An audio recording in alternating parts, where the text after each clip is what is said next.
Hey guys, it's King Kazan 96 here. Yet another betting tip for you this week. My last one didn't go.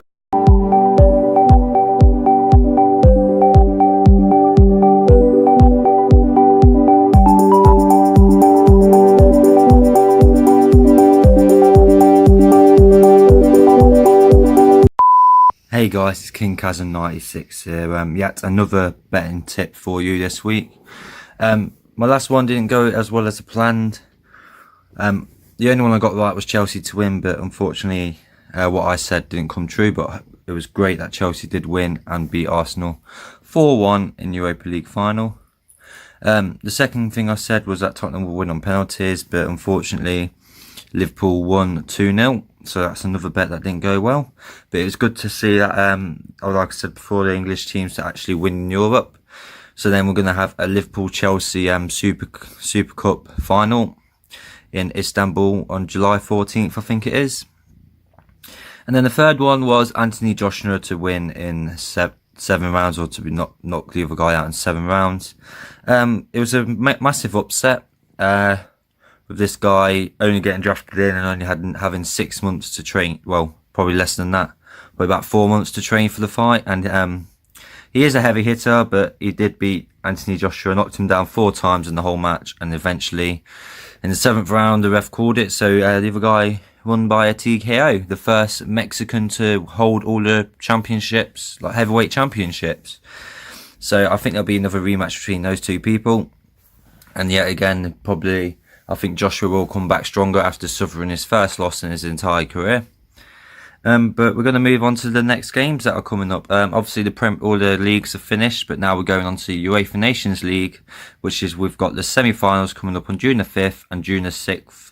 So this week, June the 5th, we've got Portugal versus Switzerland. Both teams have played very well. Switzerland have got what they call a golden generation, as at the minute with all the decent players like Shaqiri and Xhaka, for example. But Portugal obviously got Ronaldo, Quaresma, Pepe, and Rui Patricio. So I think Portugal will beat Switzerland.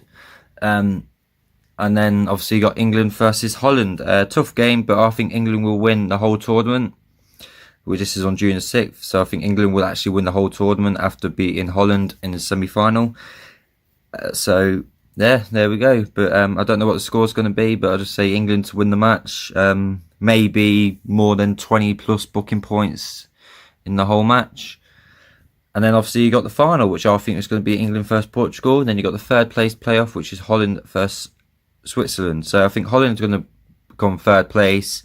As I said before, England will win the whole tournament, but I don't know what team he's going to go for the Holland game. But if he goes out with a strong team, possibly without Harry Kane or Dele Alli, because obviously they played on Saturday just gone and obviously lost in the Champions League final, and you had other players in there that for Liverpool's like Trent Alexander-Arnold, who has been called up. So I think it will be a tough game, but England will win, and then England will win the whole thing. But unfortunately, the worst part about it all from the Europa League final last week was they had 2 English teams playing in the Europa League final, and only 1 English player was actually playing, and it was I can't pronounce his name, but the Arsenal player who gave away the penalty so Hazard could score his goal. I think it's Martez Niles or something like that. But but obviously Liverpool and Tottenham have both got very good English players, so obviously they had a lot more. So we need to, FA needs to try and sort this thing out. Obviously they've got that thing where you have to have so many homegrown players in your squad. But we need to have it so that we have so many homegrown players actually on the pitch or on the bench every match. So like other leagues, for example, like Germany, Ukraine and Belgium and stuff like that, they've got, and obviously China, for example, they can only have 2 or 3 non-Chinese players in the whole squad. And obviously what they've done is you can't sign any good any non-Chinese goalkeepers, so obviously the Chinese goalkeepers are always in goal, and obviously they try and boost up their popularity in the sport and how good they will actually become. So this is my video for you. Like I said, England to win the Nations League and Portugal to come second, and Holland to come third. So peace out, see you soon.